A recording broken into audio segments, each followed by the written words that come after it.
Hey everybody, it's Beth. Today I'm using this foam cone and green yarn from Dollar Tree. I start with making a knot in the yarn, pulling that tight and then cutting away that small piece from it.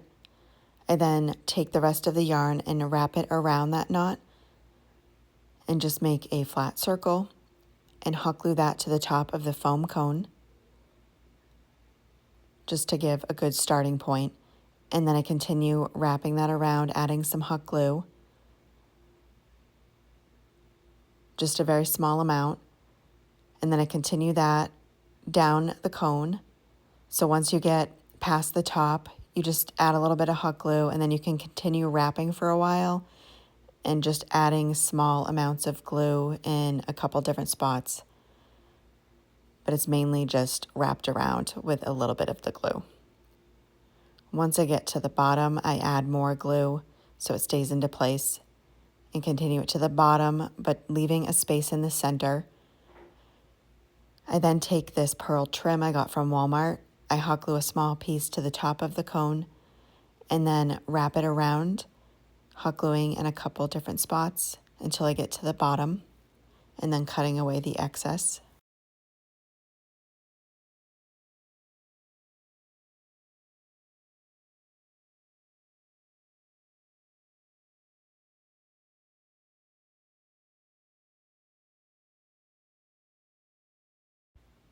And then I'm taking this wooden star, I believe I got that from Dollar General, and I'm painting that with plaster colored chalk paint by Waverly, giving that a couple coats, flipping it over, and then painting the other side as well.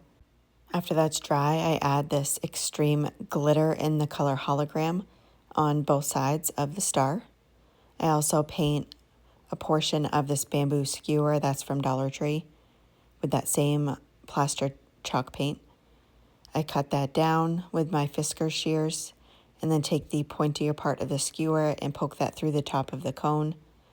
Add some hot glue to that and place on the star.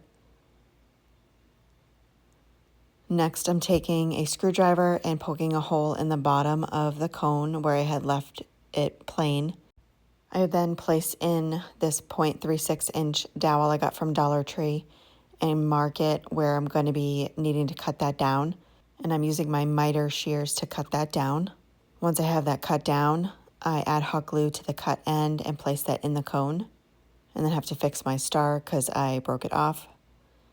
To make sure it stayed, once that glue's set, I flip it around and add just a small amount of hot glue to the back. And then once I have the dowel in there, I can go back through and fill in the rest of the yarn on the bottom. And then the last thing I do is add a small amount of hot glue to the bottom of the dowel and place it in this wooden wheel I got from Hobby Lobby. And that is it for this project. Thank you so much for watching.